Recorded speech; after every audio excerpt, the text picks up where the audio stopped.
One narrow strip of water, and the entire world starts to panic. Not because it's famous, not because it's beautiful, but because if this route closes, oil spikes, markets crash, nations threaten war, and within days, your fuel, your food, your electricity all become more expensive. This is the Strait of Hormuz, a place so small on a map and so powerful in real life that the stability of the modern world hangs on a few miles of sea. And the terrifying part is, the world is always one blockade away from chaos. Think about that. How can something so narrow hold something so big? How can a thin ribbon of water decide the mood of the planet? And why does so much of modern life, cars, planes, factories, shipping, electricity, plastic, food supply, all still depend on a single passage between two dry, ancient shores? Because this is not just a strait, it is a pressure point, a choke point, a silent trigger. And if it tightens, the whole world feels it.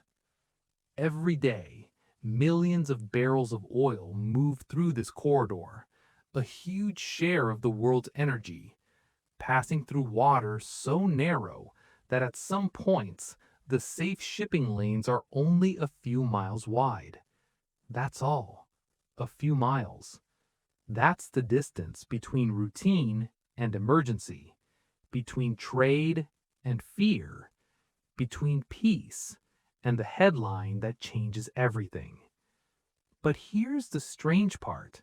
The Strait of Hormuz was not created by modern politics. It was waiting long before oil, long before tankers, long before stock markets, satellites, and breaking news alerts. This passage was shaped by the earth itself, by time, by pressure, by movement under the sea, a natural gate placed between the Persian Gulf and the open ocean, a doorway between isolation and connection.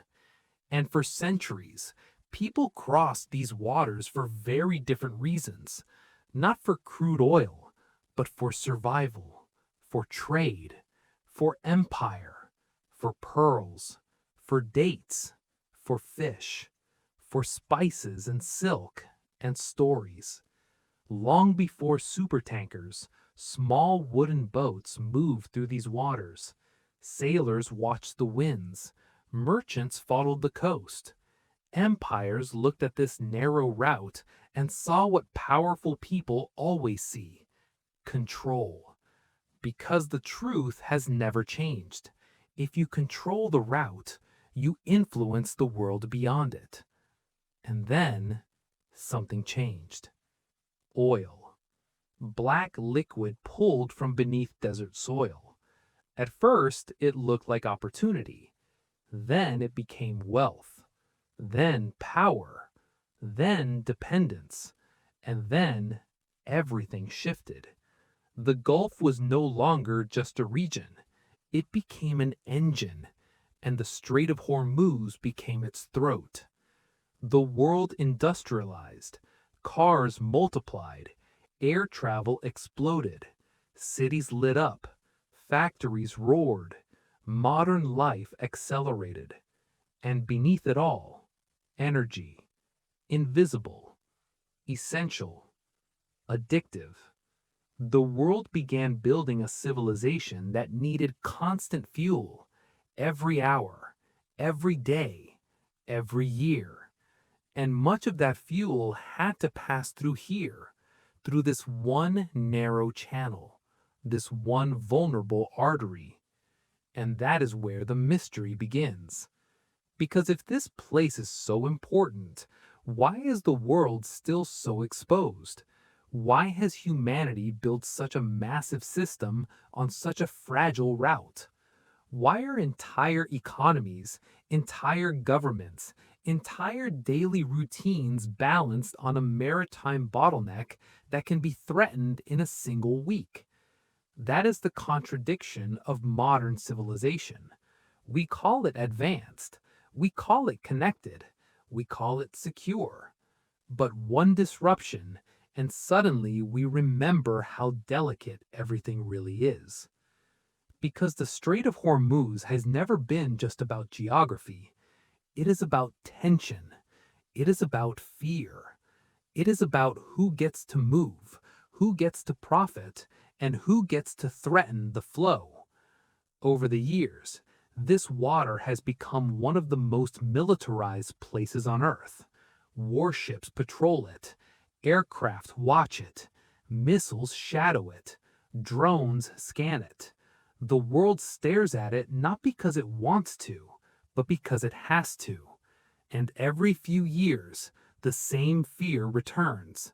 A seizure, a warning, an attack, a near miss, a tanker hit, a headline flashes, experts rush to television, markets shake, oil prices jump, governments issue statements, and suddenly a stretch of water most people never think about becomes the center of the world. That is how power works now. Not always through invasion, not always through occupation, sometimes through interruption, sometimes through uncertainty, sometimes through one message sent across global markets. We can stop the flow. And when that message lands, everyone listens. But the conflict here is not only military, it is psychological. Because the real weapon is not always closure.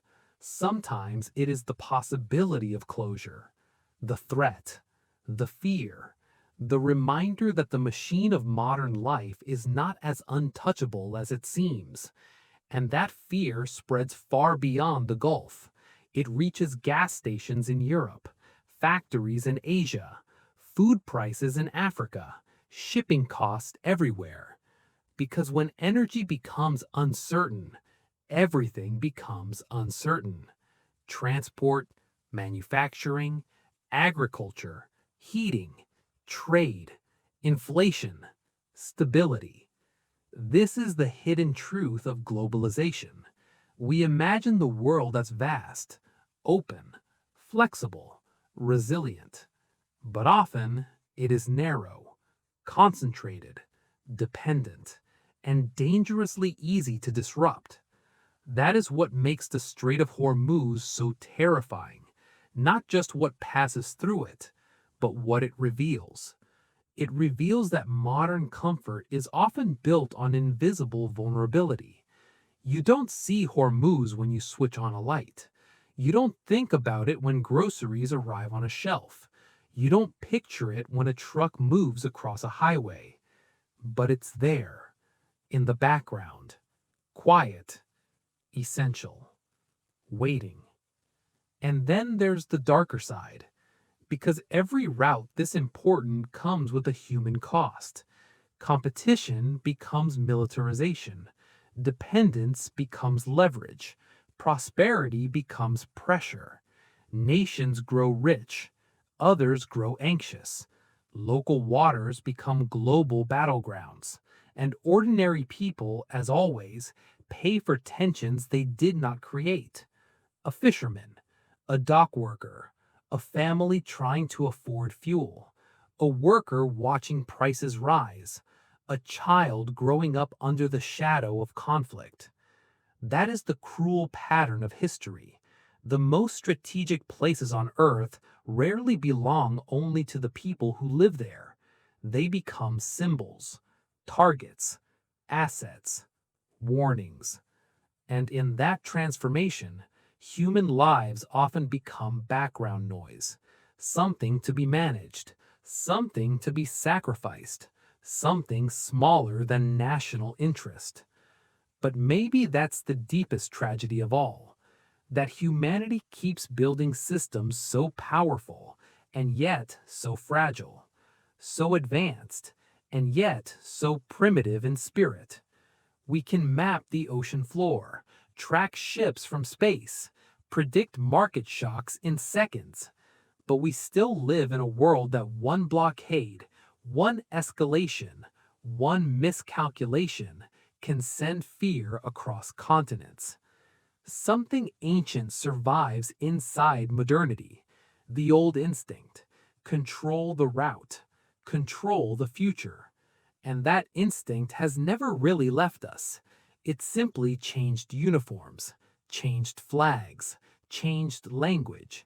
Today, it speaks in diplomacy, sanctions, naval patrols, energy forecast. But underneath, it is still the same story. Humans fighting over passage, over access, over power, over who gets to decide how the world keeps moving. And maybe that's why the Strait of Hormuz feels bigger than a place.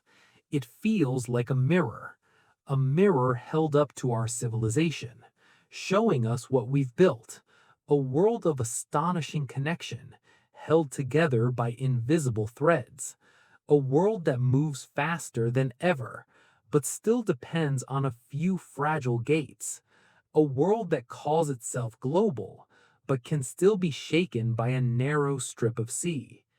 And maybe the real question is not whether Hormuz will close one day. Maybe the real question is this: why do we keep building a future that can be broken so easily? Why do we keep calling something stable when it survives only under constant tension? Why do we keep confusing movement with peace? Because ships moving doesn't mean the world is safe. Markets rising doesn't mean the world is secure. Silence doesn't mean danger is gone. Sometimes it only means the pressure is still building. And that is what the Strait of Hormuz teaches us.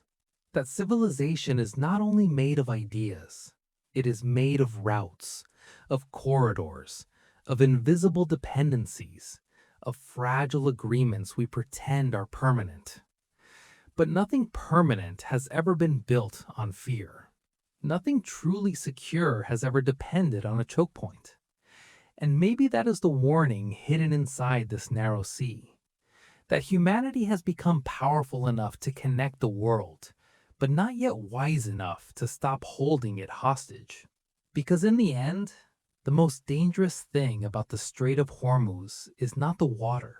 It is us, our greed, our dependence, our refusal to learn that when survival for millions depends on a few miles of passage, then peace is not really peace. It is only pause. And the world, for all its technology, all its trade, all its ambition, is still frighteningly vulnerable, still balancing, still gambling, still one blockade away from chaos. Because history is not always broken by bombs. Sometimes it is broken by a bottleneck.